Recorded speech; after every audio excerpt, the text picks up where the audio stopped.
There we go. I was like, game. Recognize yourself. See yourself, game. I also see that this looks a little silly.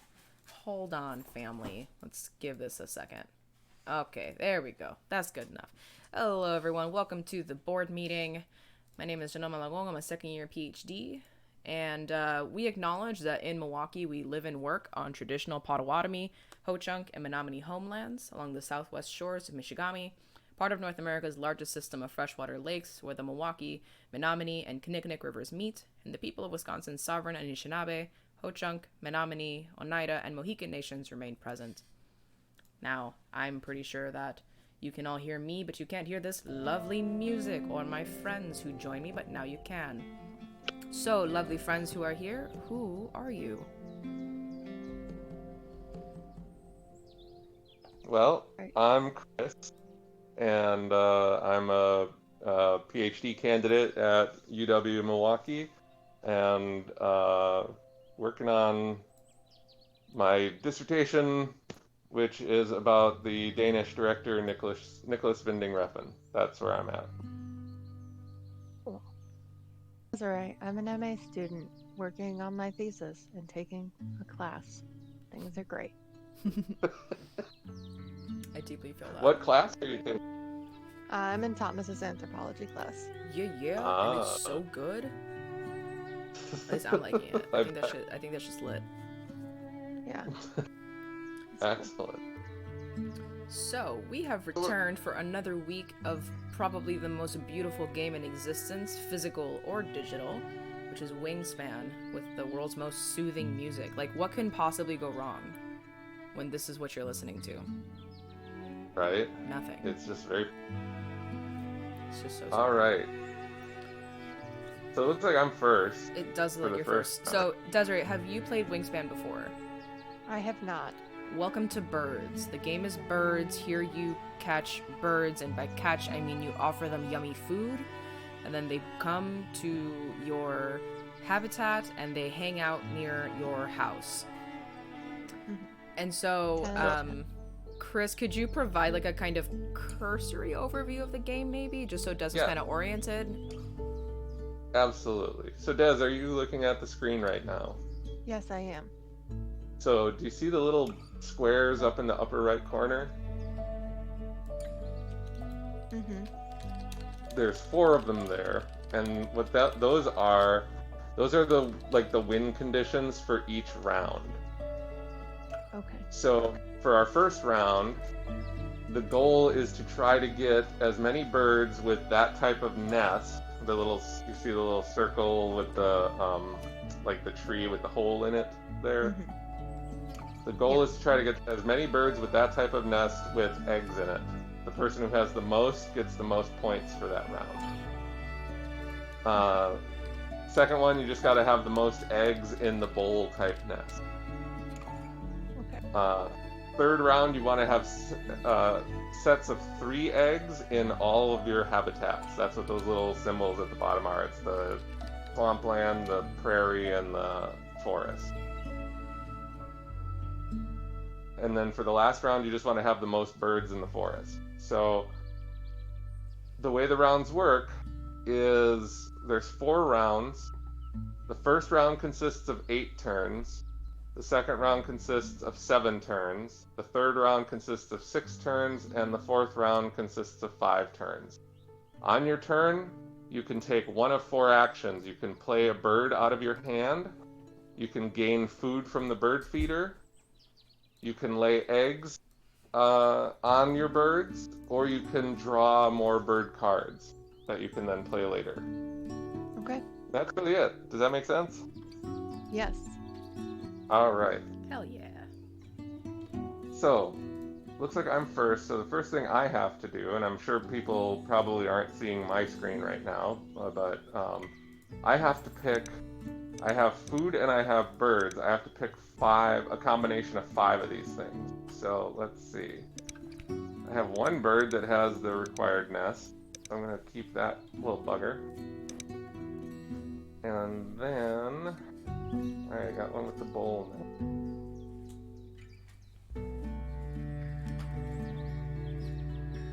now. Oh, we got some folks in the chat. We've got Zippy hanging out in chat, and so is David. Hello, friends. Welcome for Early Morning Birds.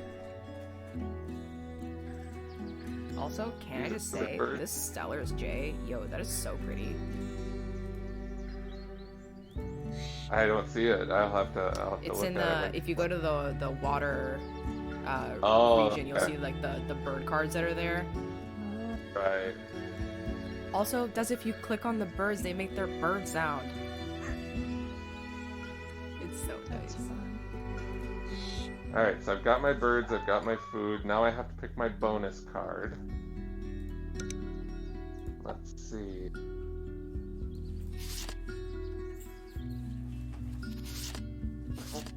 Let's go with... Alright, so now, Des, you should be seeing a screen that has 5 bird cards on it. If it brought it up the correct thing. So, you'll see the bird cards, and then down at the bottom you'll see the food. You have to pick a combination of 5 things. You need like to pick the birds you want and the food you want. And if you'll notice on the card up toward the top in the left corner, it's got the little like diamond symbol. Do you see that? Yes, I see. So that's the habitat. You have the water, there's the forest, or the prairie. That's where those birds can be played. And then right under that little diamond, you should see like a worm symbol or a fish symbol or a berry or something. Do you see that? Mm-hmm. That's the food you need to play that bird. Right. Yes. Okay. Excellent. Aw, David, you're super welcome. I'm always happy to share PowerPoints. Actually, I just finished doing it, and it went reasonably well for a bunch of sleepy folks. Is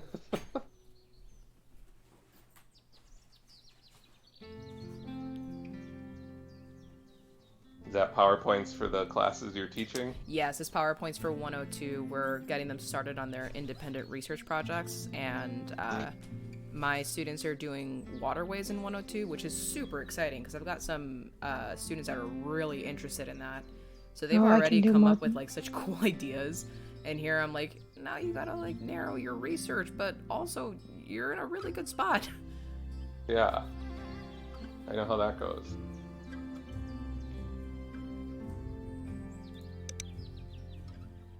So how's it going, Des? I am trying my best. You are doing help? great work. I'm sure it's fine. Okay. One thing that's interesting that I realized now that they did not, and maybe they do if you do it like just a regular play and it's not like online or something, but in the physical version of Wingspan, we talked about this but last week, in the physical version they give you these amazing cards to kind of help you get started the first time you play. So it's like I think it's like the first maybe 5 turns or first 4 turns or something, the first 5 turns of the game, and it gives you very specific instructions for what to do for each of those steps so that you don't feel lost. And I see that at least in the, maybe it's just in the online version they don't do that, but that is interesting because that's one of my favorite features of the physical game. Mm-hmm. Mm-hmm. All right. Oh wow, these are... I don't know how to do anything. I'm very confused. We'll get you where you need to be, and we'll just kind of walk you through it as we go. Yeah. But how does one pick with such pretty bird options? Well, you look at the wind conditions. That is, well, yes, that is the answer. And I think that because of that, we're gonna go with you. Oh my god, these birds are so pretty. And this one. And what do you eat?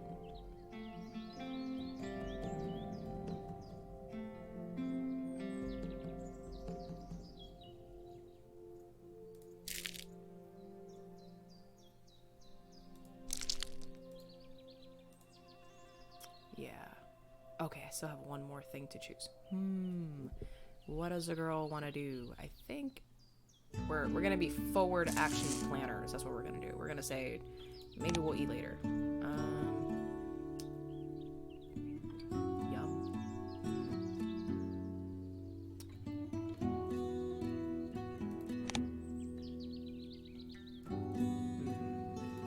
Interesting. I think we'll go with the safer option. Okay.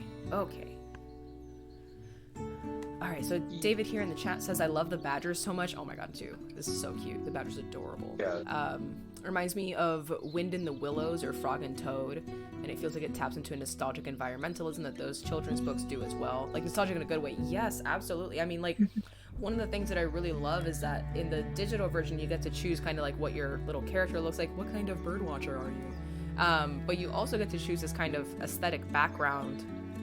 I don't know if you were here for the very beginning of last week's stream, but you can choose between like a kind of fall cabin sort of thing. There's a spring version, and then there are I think 2 or 3 other options that have no structures in them, and it's just clearly a very open space. But it's so interesting because it creates this sort of feeling of like immersive nature, because if you back up, for example, all the way to your water habitat, I mean, this is a pretty big space, and the only structure on here is that little house and this dock. So it gives you the kind of impression that you are really removed in a way that I think, David, you're absolutely right, sort of triggers that nostalgic environmentalism of a time when, you know, you would have only seen this kind of thing. Okay, so we have to help Des now. Or did Des play? Des played. I did. He's played. Excellent. Nice. Good job. Yes, David, like homesteading without the colonialism. My dream. And I'll say for me too, it's like I love playing as the Badger because it makes me think of the Fantastic Mr. Fox. Oh, that's like wonderful. the Bill Murray character from that.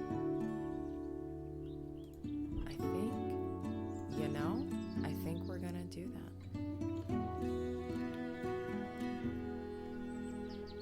We're not gonna do that.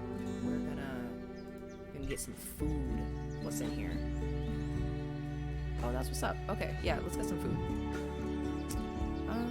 So I have one of this and this and this. So let's grab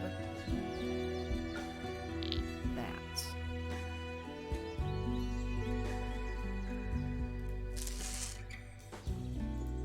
Okay, that's it. One of the things that's really interesting about this game is that you do what feels like really tiny actions.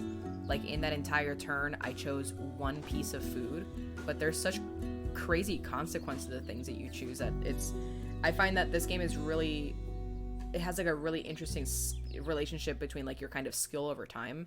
So it just progressively makes more and more sense, and it's much easier to kind of plan what you're gonna do.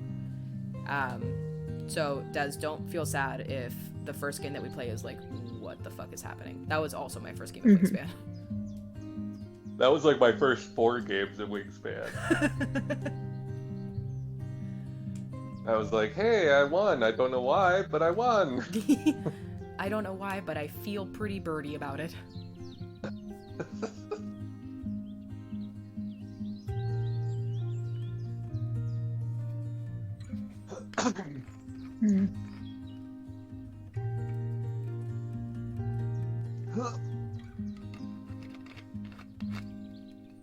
Pardon my noises, I'm just getting more comfy. No, you're good. One has to be comfy for board games. Yes, especially when it's chill. Alright, I think we're gonna do the thing. Let's try it. Let's see if it'll work. So we're gonna do this. We're gonna play the... Bluebirds struggle to breed where there is a lack of tree cavities. Nest boxes help. I don't know. No, back up. Back up. We're not playing the bluebird. Come back. Yeah. Oh, right. Okay. I'm thinking. I'm being alive. Yes. Let's do this. We're going to draw a bird instead. And who's cute? But I guess also who's gonna help me win. But mainly who's cute. Okay, we're gonna go with you, even though you're like really picky. Okay. There is some kind of creature on God's green earth called a bobolink. Mm-hmm.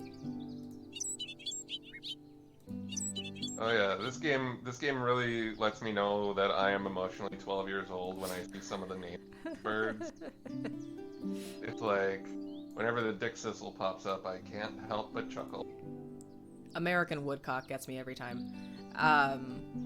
Zippy in the chat says, does collecting birds feel colonial? I think in this context, no, because it doesn't seem to be for study or anything other than just have birds in this one nice area, which wasn't really the colonial mission.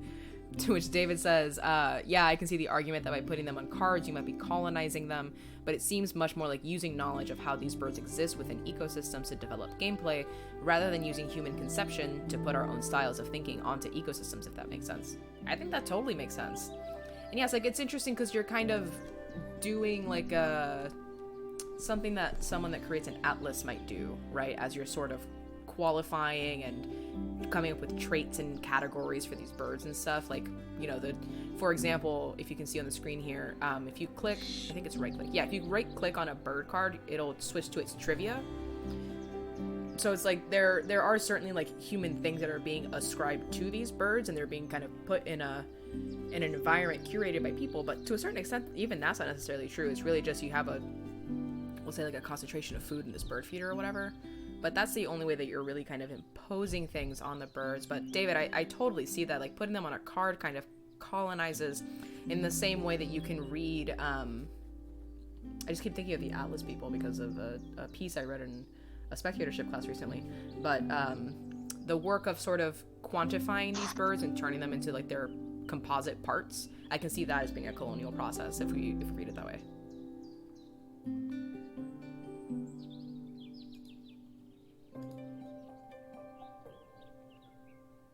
I got nothing, but I'll just say that I played a Prothonotary warbler just now. That is adorable. I'm gonna go look at it. Oh my god, it's so pretty. Do you make a bird sound when I click on you? Do what? Yeah, you do. I love clicking on all the birds to see like kind of what they sound like.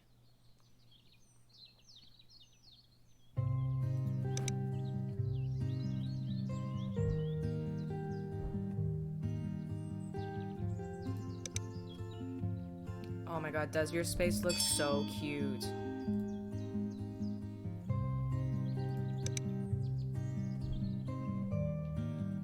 Yeah, so this is Thank you. Chris and I chose the same exact aesthetic. Man, this one's like really pretty. I love that. I love that actually there's like seemingly no human intervention here at all. It's like an entirely wooded space. That's super cool. It's very nice. I feel very soothed. All right. So, oh yes, I remember now. What's in here? Not much.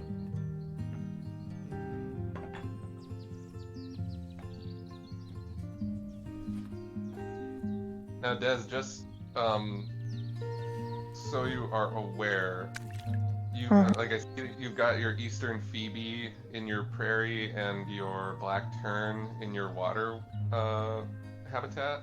Mm-hmm. So if you notice, like if you want to put another bird in either of those habitats, then you'll have to start spending eggs as in addition to. Mm-hmm. Yeah, I'm seeing that. Yeah. So just so you're aware of that. Yeah. Cool.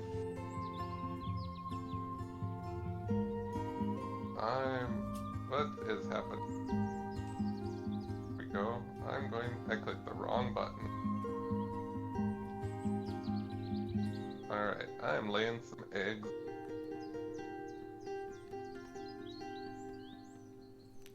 My bird's done getting freaky.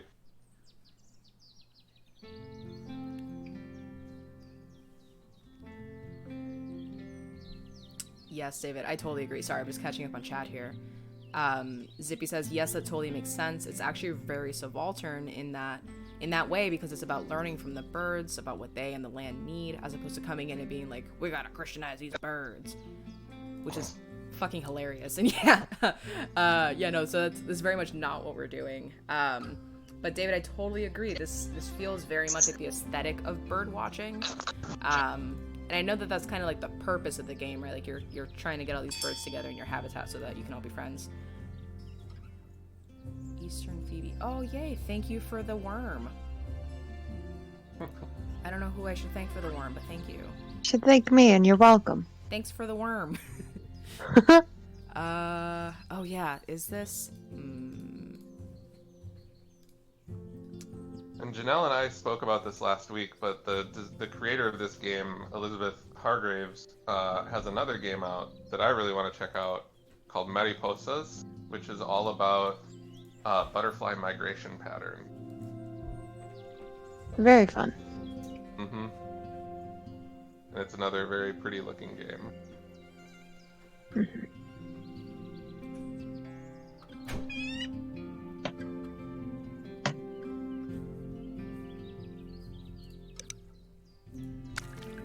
So sorry, I'm just trying to decide what I'm gonna feed my bird. That's quite all right.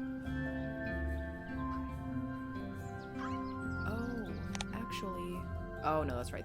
I recall. Yes. Yeah, so let's do you then. And you should eat one of these. And one of these. It's like really gross you're eating a fish and a worm, but okay. Black-billed Not gonna judge magpie. These omnivores steal eggs and eat carrion along with a diversity of other foods. Wow.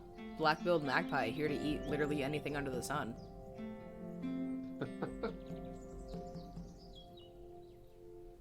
Ooh, I get a worm. Yes, David, absolutely. David says, I love Settlers. I imagine it's in Settlers of Catan, but the relationship to the greater environment in this one is more focused on how the player can interact with the natural as it is, rather than just coming to take the resources of that natural environment. Yes, David is speaking my language. This is exactly what I'm trying to figure out in games, and kind of how games are signaling this relationship and how sort of that relationship works in digital and analog games.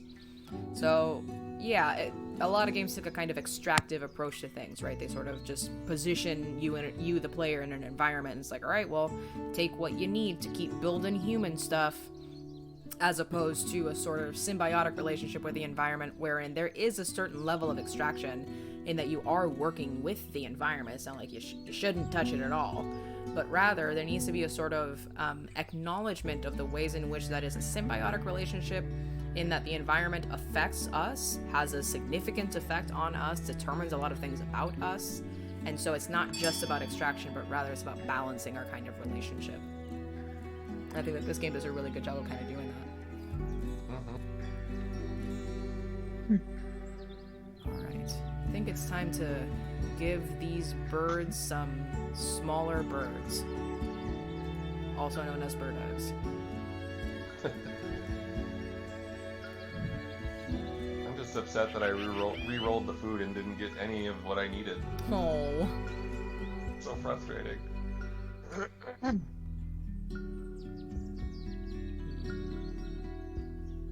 Do I want to do that? Nah, don't do it. Don't do it. Don't be greedy. So you say you re-rolled. Oh, wow. That damn rat Yuki is like taking up the entire bird here. Absolutely no manners. None whatsoever. Got Zippy in the chat saying, yeah, and in Settlers of Catan, which I also love, the only indigenous characters, quote unquote, is literally a thief. Yeah, big fucking thumbs down on that design. Very sad. This also brings up the question of how gaming systems can somehow emulate the cycles of the natural world in ways that human players can interact with but not dominate. Can game design be a digital replacement of the food chain or our conception of Mother Nature?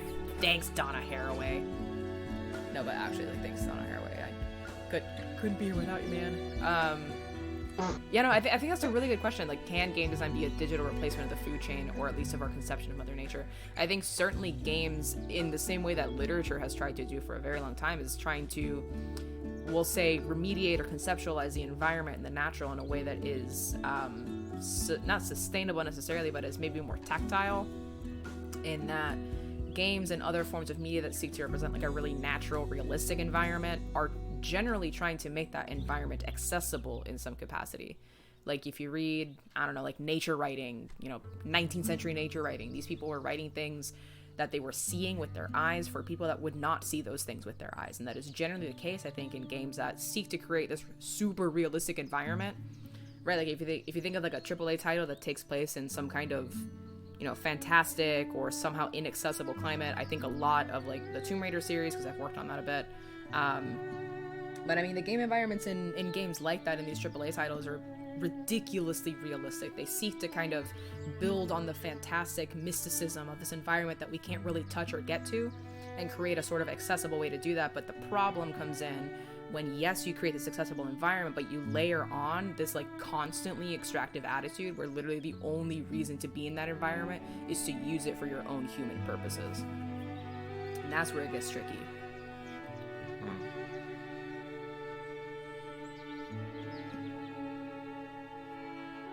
Yeah, David, that's a really good question. David says in the chat, and like the environment doesn't have rules, quote unquote, as we think of them in games, but I wonder if code can replicate the general function and the relationship between individual elements in a biome.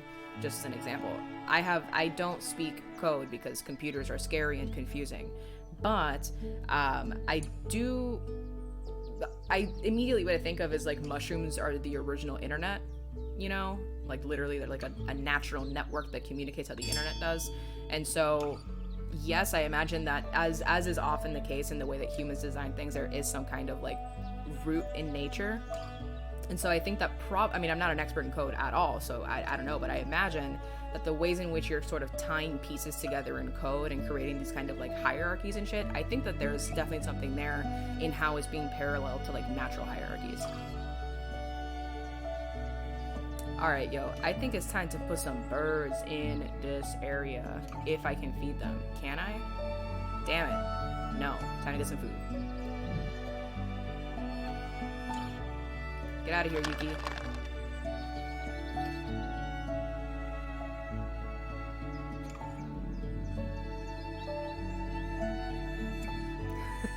David's gonna get back to work and is done asking existential questions now. Okay. Thank you for hanging out, David. Really appreciate you. Thanks a lot. Take care. Alright, what food does my bird want? I think that generally berries go well with wheat, so we'll go ahead and do that. Yeah. All right. Zippy points out that in Don't Starve you can change the frequency in which nature spawns and regrows, so you have to be careful not to over or under harvest. Yeah, that's super true. It's interesting. Games like Don't Starve give you the opportunity to like control your environment in a way, because you're really curating it, and it is kind of reduced into like, I don't know, kind of like an analog sort of thing where you're just like turning on, off, maybe just turning up or down like a particular setting. That ain't how the world works, as we all know.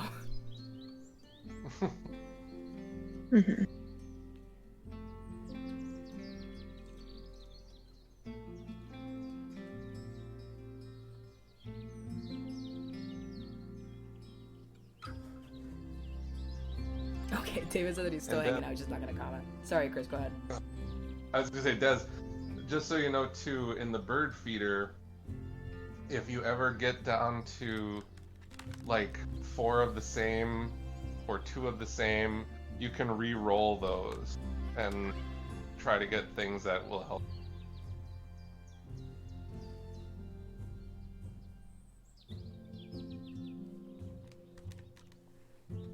I'm gonna step away for just a second. I will be right back.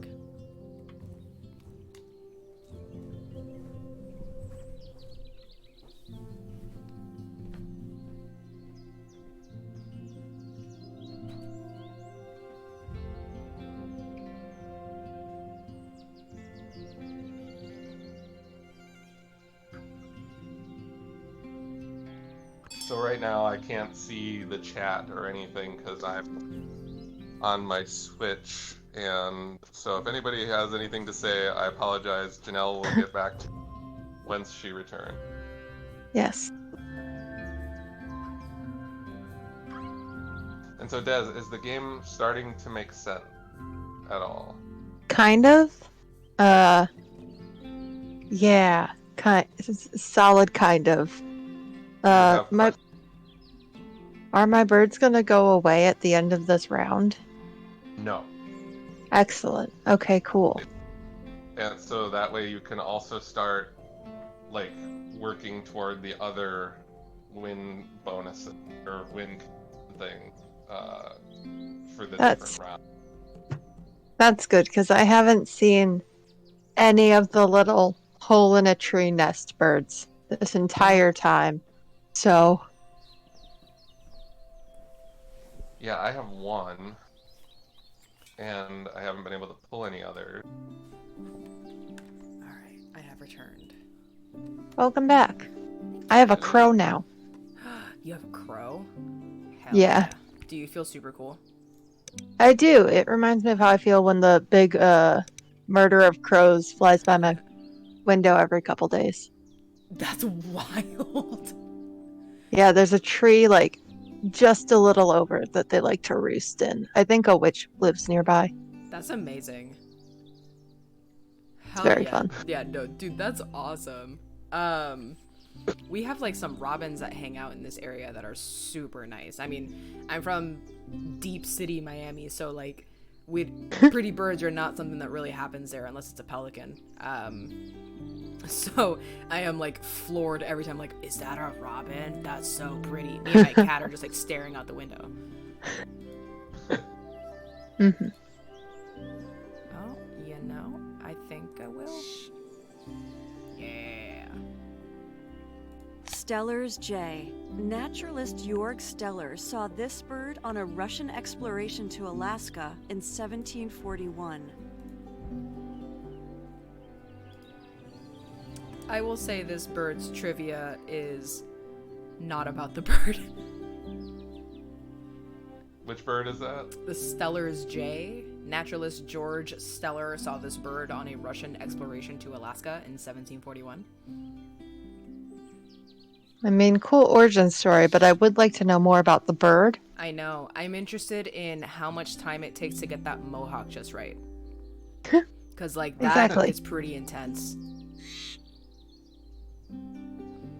I imagine mohawks are a lot of work. I had this friend in high school named Kilbert, and he had a very tall mohawk. I thought he was very cool. The height of your mohawk does indicate how cool you are.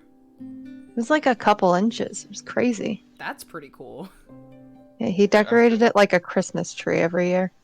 That is Did you say his name is Yeah, Kilbert. Kilbert. That's awesome. He really lived up to that as much as he could, you know? Did everything he could to be as spooky as possible. And I think that's fun. That's amazing. I love that. Alright. It's making me think back to my younger days when I would hang out at the goth grunge clubs and... I love that. Alright, I through think... the slam pit and...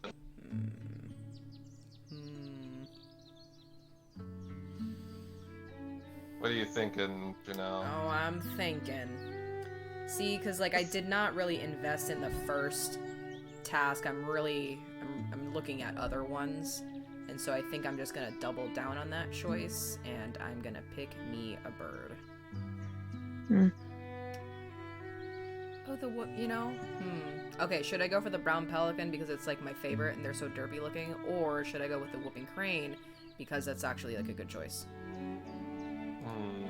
That's a tough call. That is a tough call. You know? I mean, the pelican gives you fish. I know. Fish are cool. That's a very good point.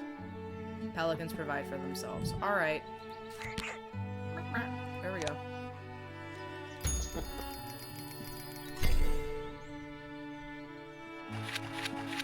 Nice. I love that the scoring just happens for you. I'm waiting for it to pop up still. Yeah, it takes a second, I've noticed. There we go. Oh, we all tied. Wow. Go team. Yay! That unexpected. That is really All right. unexpected. All right, so Des, you are first player for this round. Rad. I know what I'm doing. Nice. This is fine. I'm gonna gain some food. Gain that food. Okay, thank you. I see it. Actually, wait.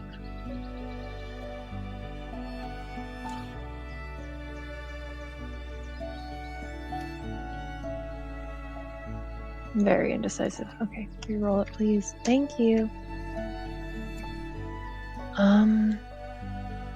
Give me worms.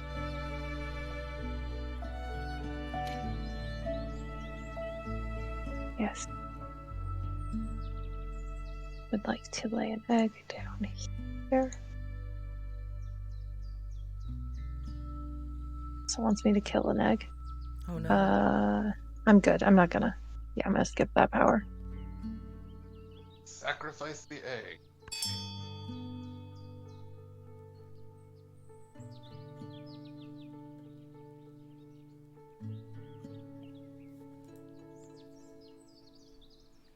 Alright. Birds in a bowl nest. Okay. Oh, yes, I remember what I was doing.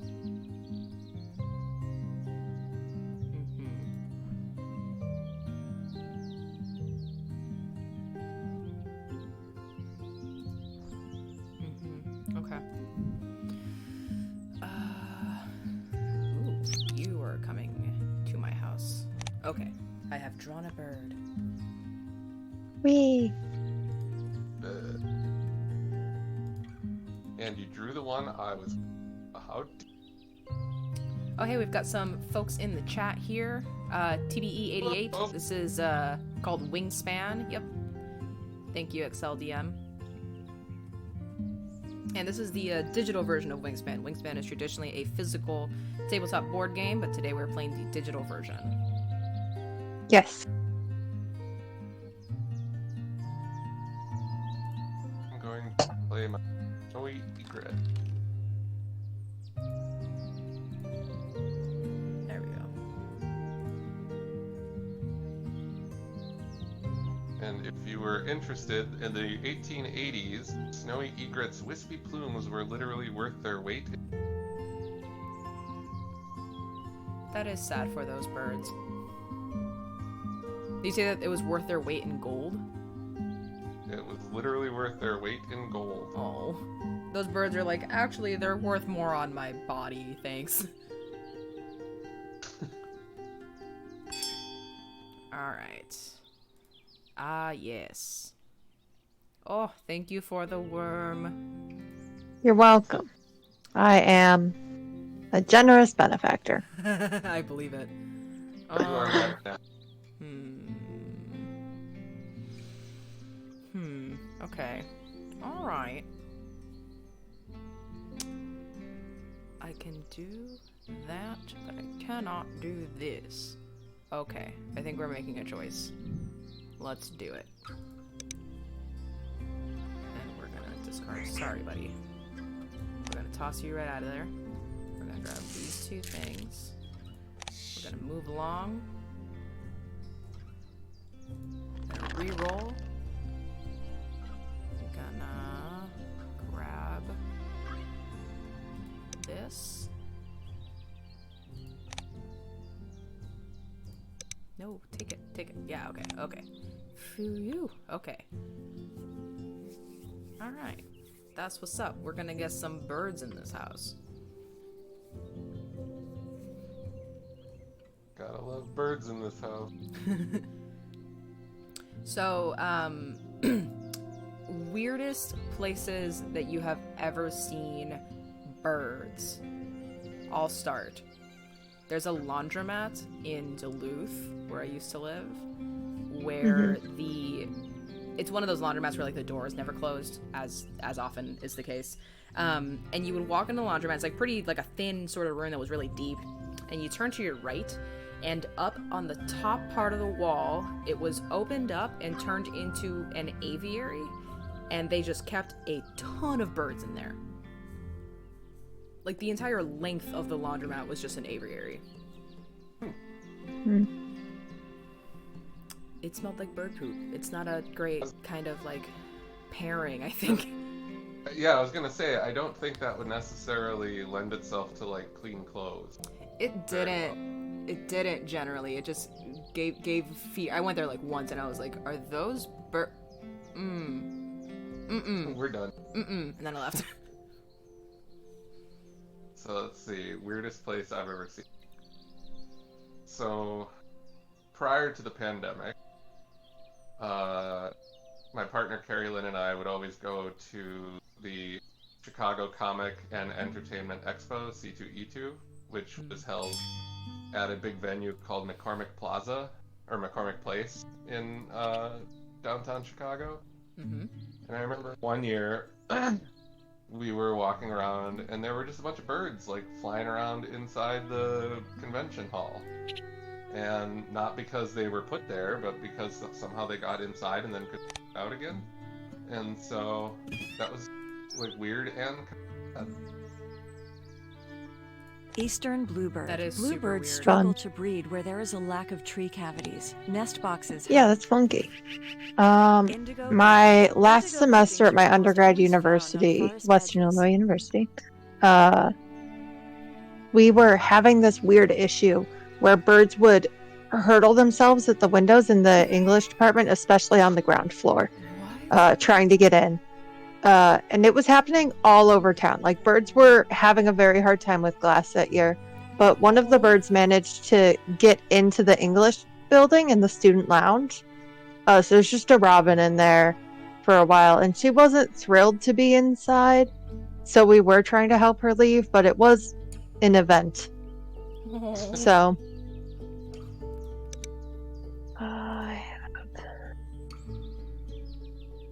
Says your chipping sparrow is adorable.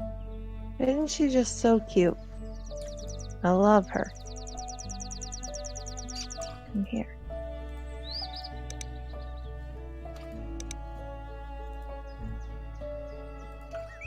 You.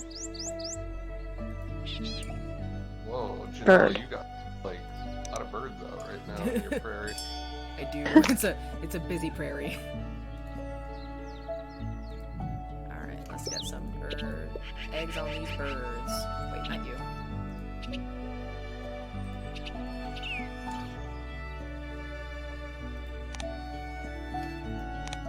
Not you, you go cuss yourself. Oh, there we go. There you are. I was like, someone here has a bull nest. There you are. Okay. Yes, I will gain that from the proof here. Nice. Oh, I found out that there are 2 expansions for Wings, not just one. Because there's the European birds, and then there's the Oceania. I know, the Oceania one looks so cool. Also, with the bird conversation, Zippy in the chat, I've definitely seen a bird on a bus, but I feel rude saying it was weird. Maybe they were just taking the bus, you know? Yeah, man. I also feel... You feel what? No. I also feel weird calling out the bird in the English department. Maybe they just wanted to learn and I'm being discriminatory. I don't know. Yeah, like, I don't like to assume what birds can, cannot, will not want to do. You know, I don't know birds very well. This is why I'm playing this game, is to better know birds. So I'm not going to make presumptions about what kind of education system or transportation system they really like to use. But I can confirm birds on buses in Minnesota is a thing. I mean, Minnesota is basically just a big pile of trees once you go north of the Twin Cities.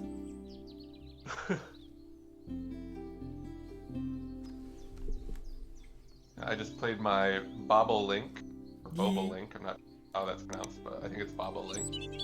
And the trivia says that Emily Dickinson wrote poems about these birds as rowdy choristers in her church. That's hilarious. Like, Dickinson, just of all the birds, was like, you know who I'm gonna point out, actually? These rowdy birds.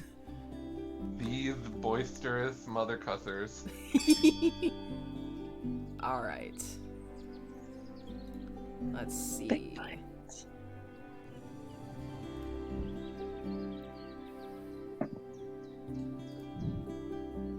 Yeah, I think I gotta get me some more birds. Let's get you. You're adorable. Alright, that's what's up.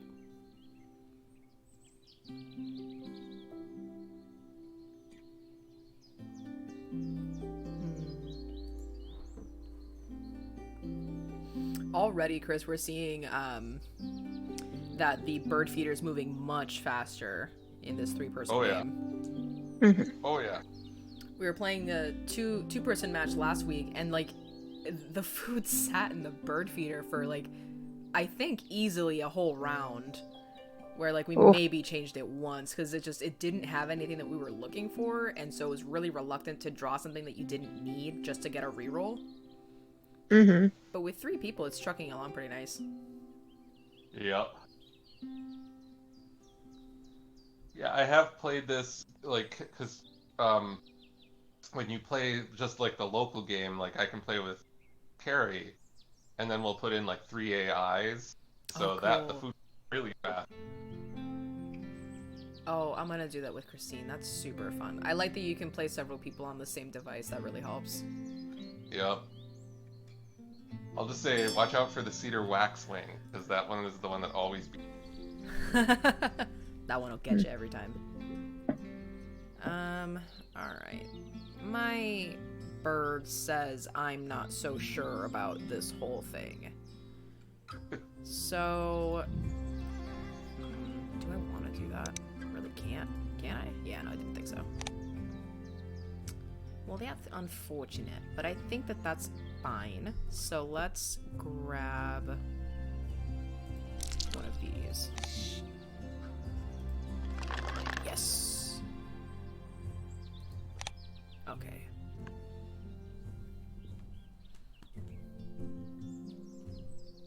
I was just thinking how you could do like a licensed Jurassic Park game. Oh my god, like this. Yes. In this style. Oh my god, that's hilarious. Can we keep the soothing music, but just exchange like all of the content for really intense dinosaurs? Sure, and I mean, you know, they're still technically birds, so there's that. That's true. You know? I think that if someone were to make that, though, I would need a specific setting where I can exchange all the in-game music for a kazoo or melodica version. Just to make all my dreams come true, that'd be great. Mm-hmm.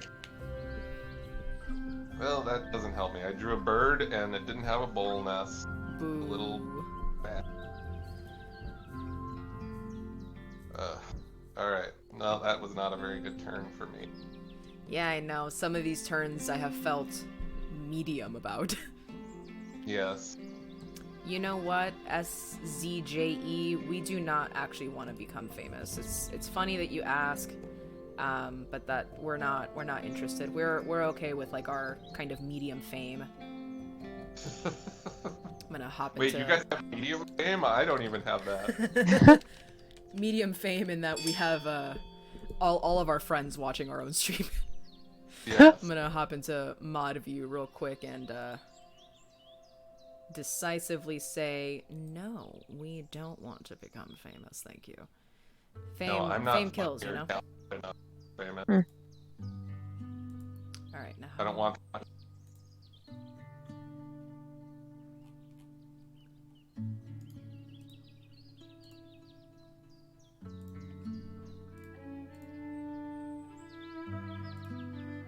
There we go.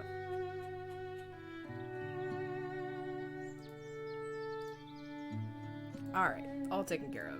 No fame for us. Oh, thank you for the worm. That's super clutch. Yeah, I know. I'm the best. I believe that firmly. Okay, yes. King Rail. King Rails declined 91% from 1966 to 2014 due to habitat loss and pesticide runoff. That's very sad. Sad trivia. That's what we learned today. What? Wait, what did we learn? This is the king rail. He's over in my wetland if you want to go take a look at him. He's pretty cute. Looks like a big egret / potentially some kind of crane. Oh, Yeah, king rails declined 91% from 1966 to 2014 due to habitat loss and pesticide runoff. Fuck that. That's really sad. That's a bummer. that's upsetting. If any of my students were watching, they could potentially write a fact sheet about this problem. Alright, Bobolink. Gonna squeeze out a few eggs.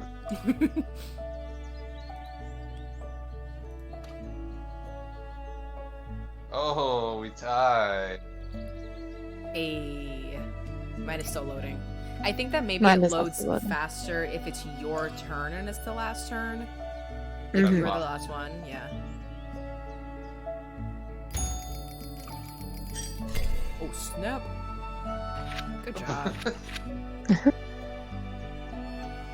That's what's up. Alright. Next. Oh, it's Very somebody good. Well, Okay. Sets of eggs. Okay, so that would mean one egg in each of the 3 biomes, right? I believe it's sets of 3 eggs in Ooh. those biomes. Really? one. Oh no. Mm, Yeah, one set of eggs consists of 1 egg in the wetland, 1 in the grassland, and one in the forest. cool. That would Got it. deeply scare me if I had to get 3 on each of them. Uh, Oh yeah, that's right. I guess. Ew.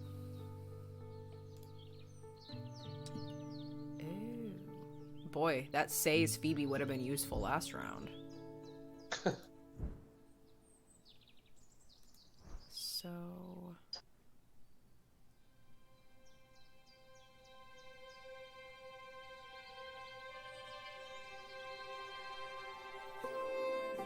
Okay. Yeah.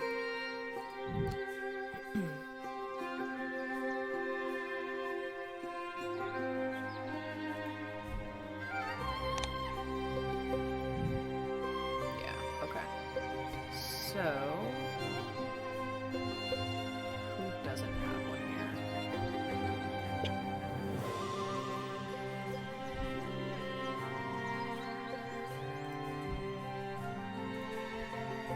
Okay.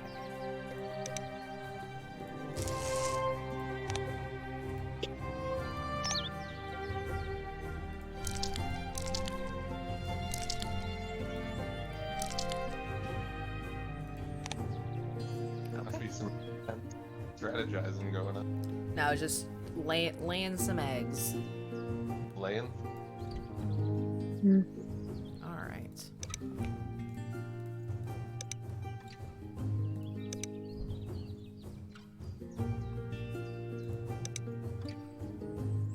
Des, your bird collection is wonderful. Thanks.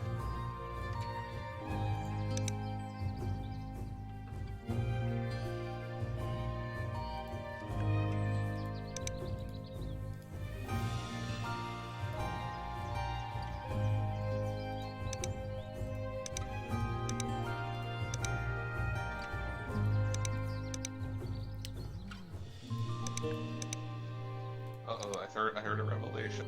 So. No, I was just, it's interface, because I'm still kind of like learning how to look at other people's boards and stuff, and I just figured out how to look at like the activation, like what the cards do, as opposed to just what they are. Yeah.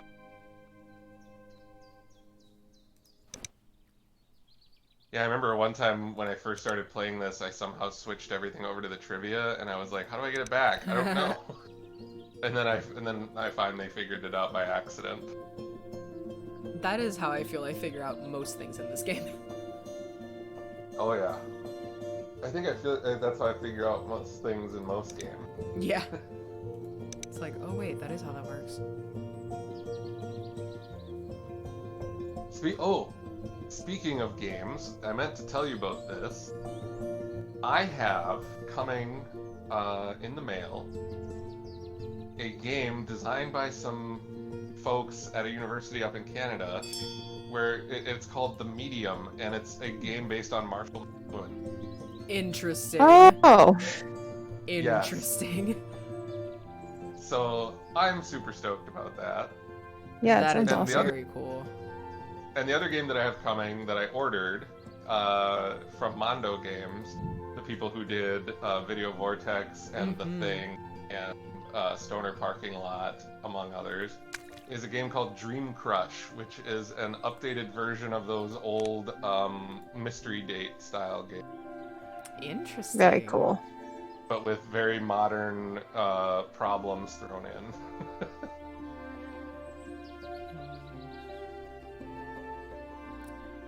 So those will be fun games that we can play at some point on the stream. Yeah, that sounds awesome.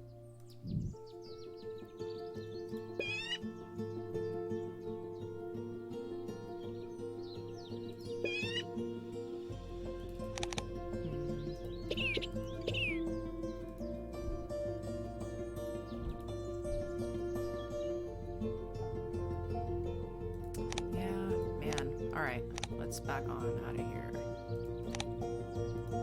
Let's try something new. Ooh, okay.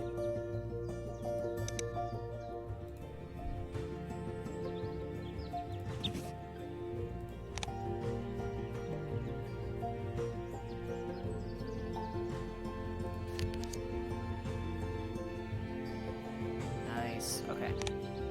All right, I have drawn some birds.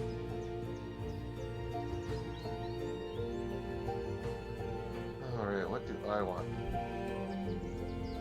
I need another bird in my prairie.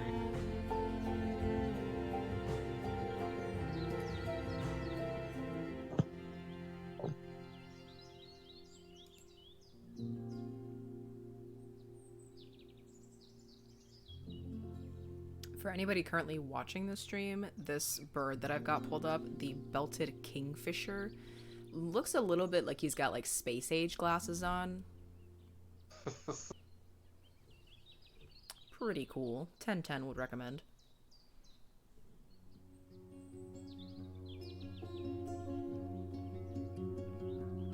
So I'm gonna draw some burbs.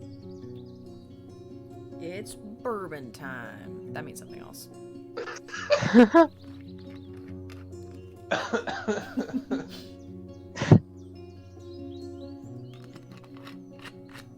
That could work for this game or for drinking. One of the two. Oh, It's bourbon homonyms. time.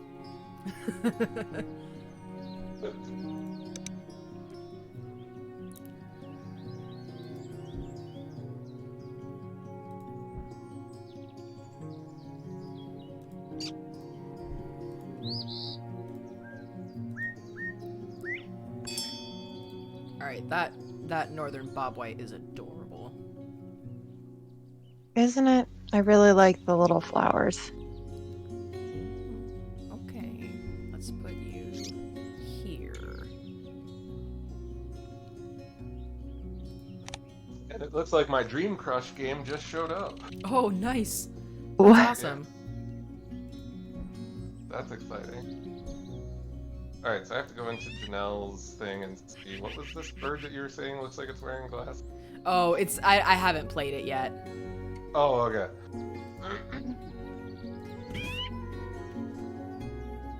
Violet green swallow. Like other swallows, these birds forage in large groups and open areas. Alright.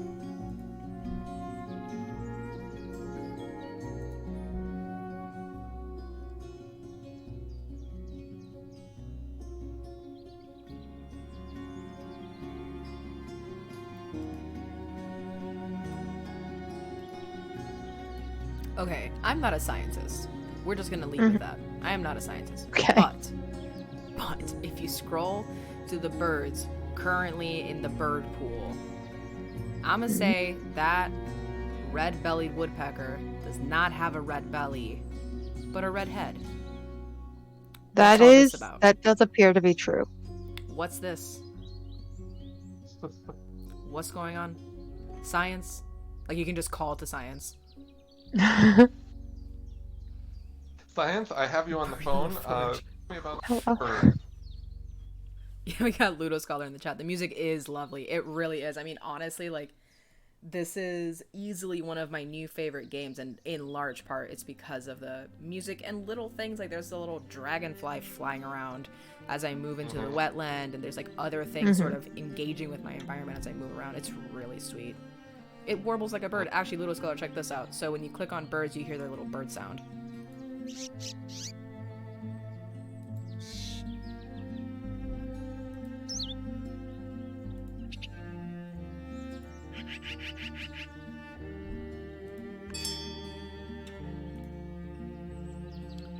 played a song sparrow. Oh, you got the Says Phoebe. Nice. Oh yeah, All right. What does a girl so wanna good. do?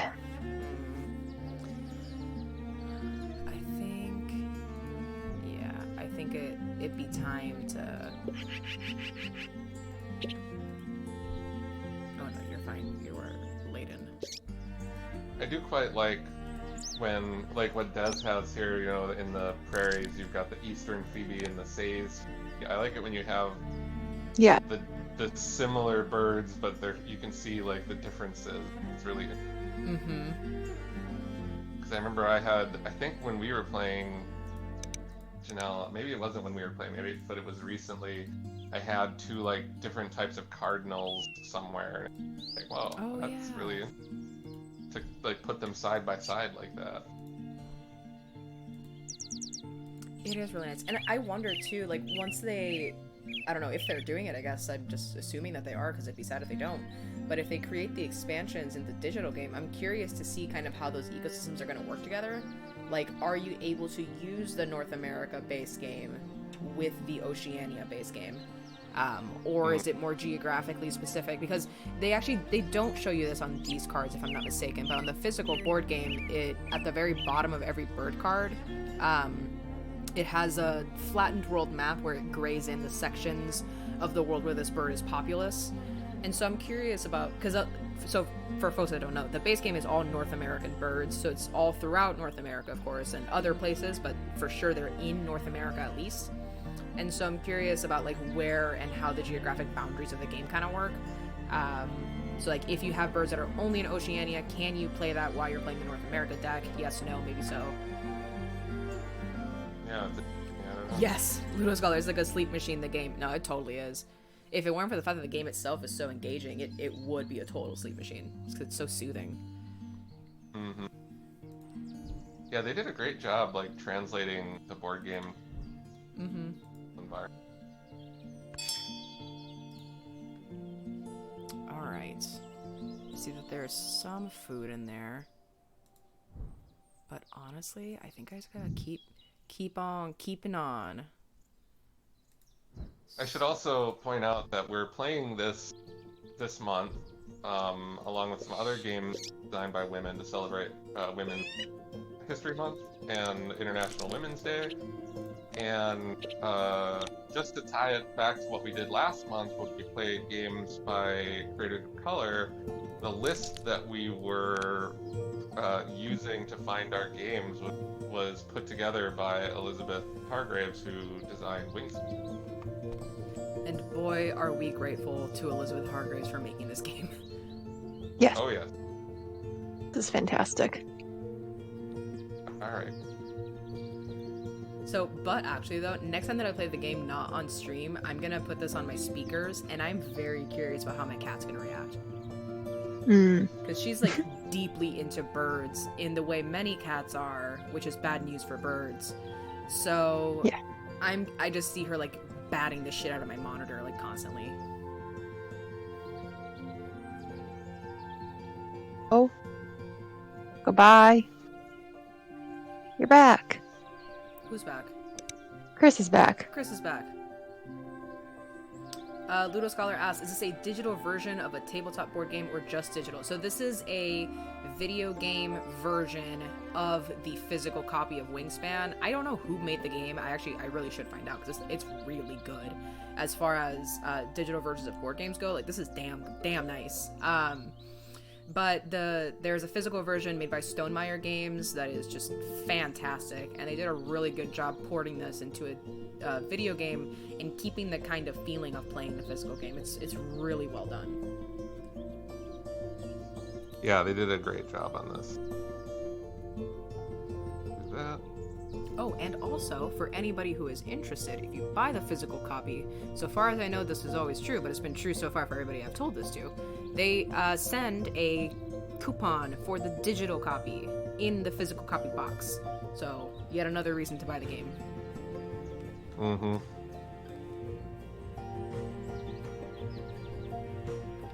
Yeah, it's very worth it.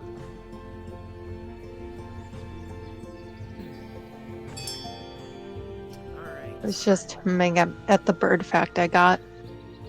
What was it? The common grackle.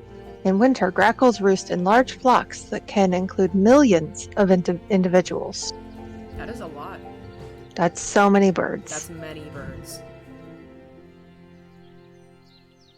So pretty.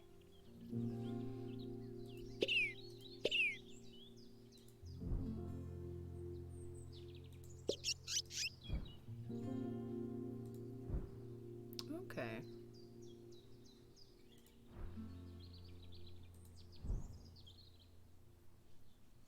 You have quite the preserve going on there, Des. That's nice. I do. There's so many, and I love them so much. Yes. Yeah, let's do it.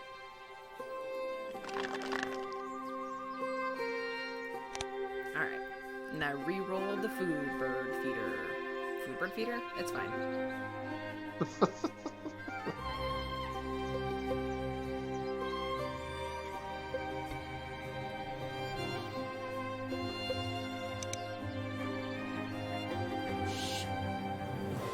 You got yourself a head wig, Chris. That's nice. I do. Yep.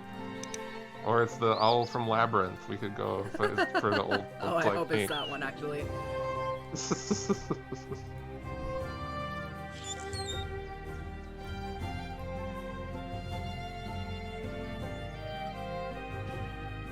That is... I just went to go look at the common grackle. I can't imagine seeing a million of those. I think that would just scare me. I know. I don't. Absolutely. For I don't folks think that are I've wondering what ever we're talking seen- about, here it is. That many birds in one space. There's too many birds. To which Too birds many say, birds. that's like too many humans, get out. Too many birds. No, it's too gonna be ma- stuck in my head forever. That is the alt title for this game. Too many birds. Too many birds. Too many birds, so send them to my house to be friends. Yes.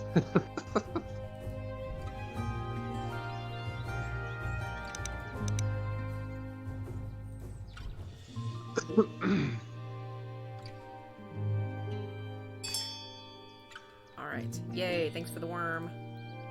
Yeah. Alright, and that is the end of this round. So we're entering the final round, Dun dun dun. where it gets real. Like it hasn't been real so far. What happens when birds start getting real? Oh no. I don't know, but I think there's probably a million of them. The Real Birds on MTV. Real birds of the wetland. So, just need a bunch of burbs in the forest. Doesn't I tie? Nice, nice, nice. Yep. Congratulations, good for you.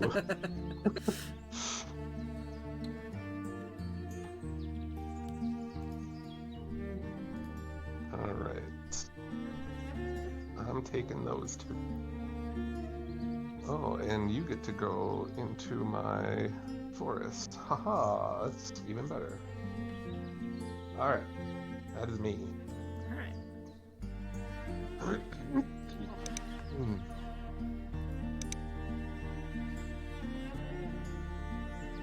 All right, Ludo Scholar, thanks for hanging out. Just gotta get ready for second class. Have a good rest of your day, man. Take care.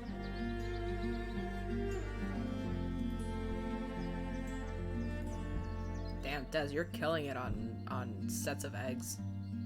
Mhm. Yeah. Doing my best.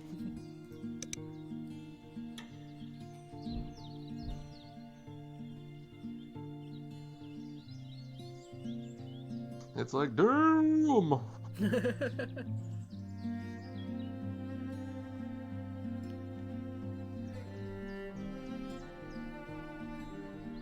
always think about this one comic that I saw where it was like somebody walking through a wooded area and they're just like, oh, listen to all the birds, it sounds so beautiful, and then they show like what the birds are really saying and it's like, hey, it's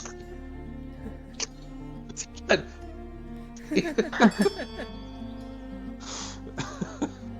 That is what I imagine birds are saying, though. Oh, it totally is. Alright. So I think like there could be a bird that had a call like, damn.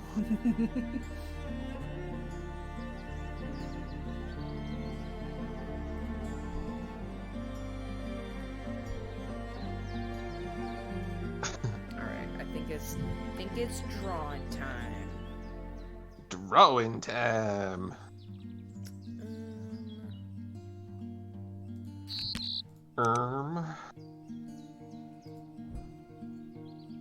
Let's do you.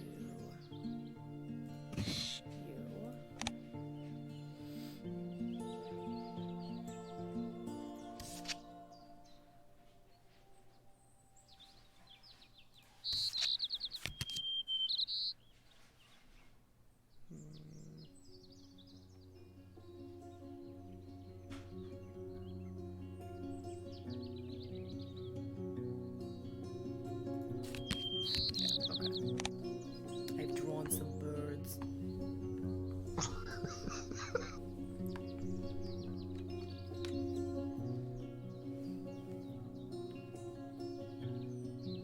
Sure, let's do this. And do this.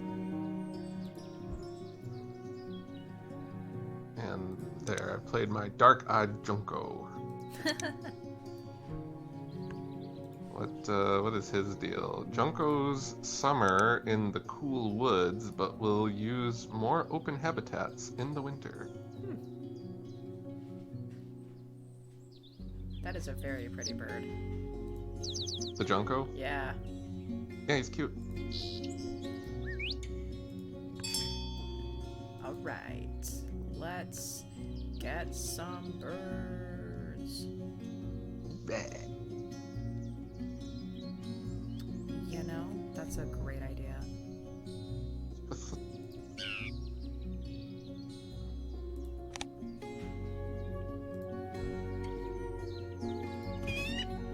Forster's tern. These birds nest on the ground, on a raft of floating vegetation, or on muskrat Hawkeye. lodges. I need some food. Do that.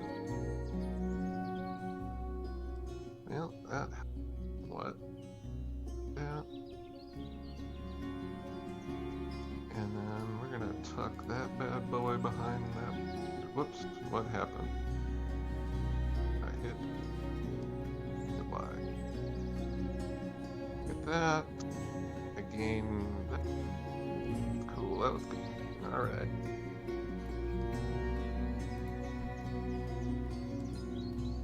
I am happy.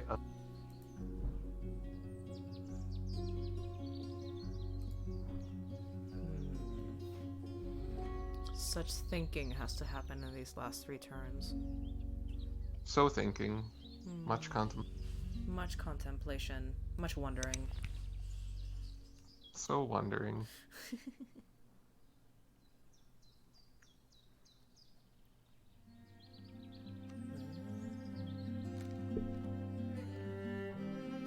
I also like if you get 2 bird cards that are kind of facing each other, it looks like they're having a really intense conversation. Oh, I just noticed that. That's really funny. My eastern bluebird and my black-billed magpie are having a healthy discussion. Oh yeah, my junco and my song sparrow are. Bobolink is just like gabbing away, and the barn owl is just kind of like, yeah, oh, tell me more. There's like some sass happening in your grassland. Like these two birds are just like talking at each other from behind though. Like they're just like, screw you, bird. It's not a grassland, it's a sass land. Oh my god.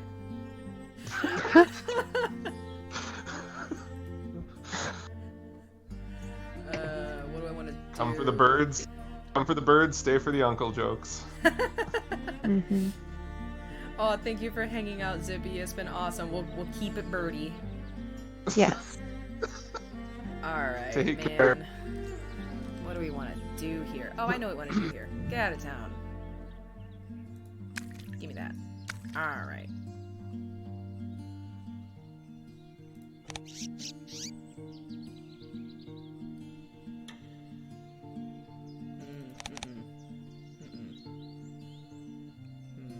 Get out of town. Shut the front door.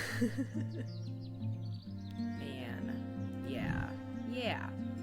Okay, that makes more sense. We'll do that. You're right. Okay. Oh my god.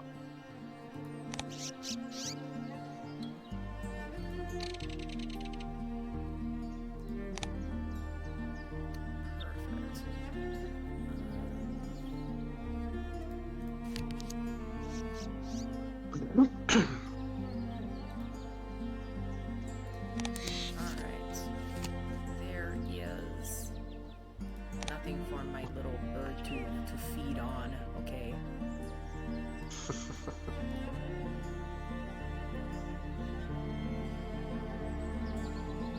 It's my turn.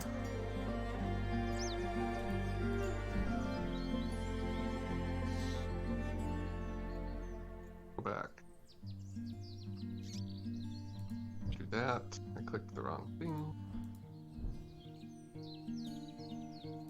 Sure, let's do that. A couple of eggs. And there, I have a red-tailed hawk in my forest. Very nice. He is just chilling.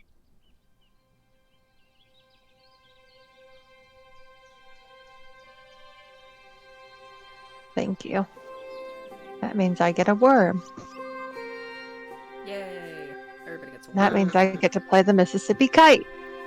Ooh. Go here. You.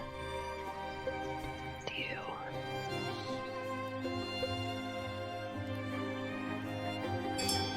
Alright. We're wrapping up here.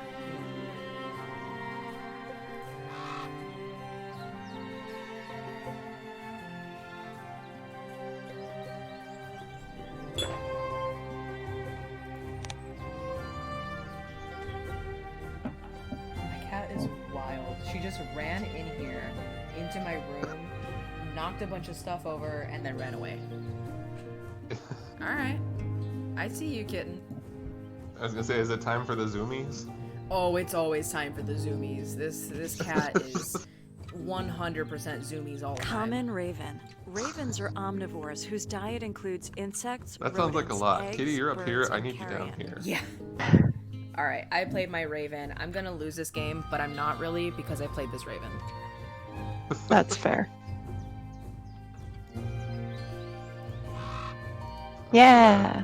Okay, my powers here. Take a look at this. Under 70. There it is. I get to card. Woof. I didn't activate the other.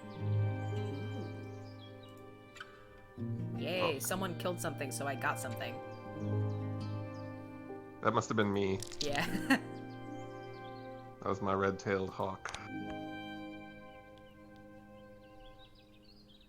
Alright. Let's see.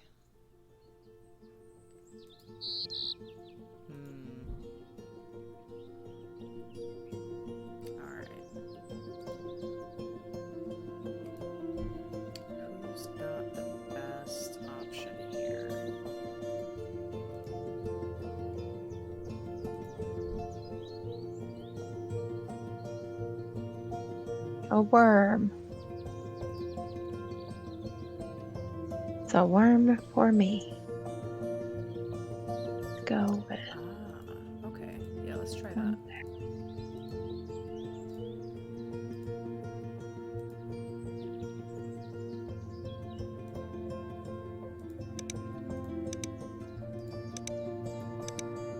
I feel like this is going to be a very close game.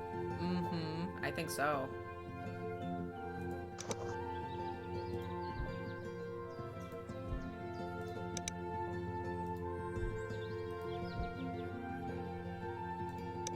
I just really have no idea who is coming out on top. I know, it is really close, because, like, one of the things that's always a bit of a curveball when scoring this game by hand is how much the bird's individual cost is. Like, that's something that I normally forget about, because there's so many other things to keep in mind. It's like, oh wait, the birds have actual points themselves. Right. Yeah, okay, I think that makes the most sense.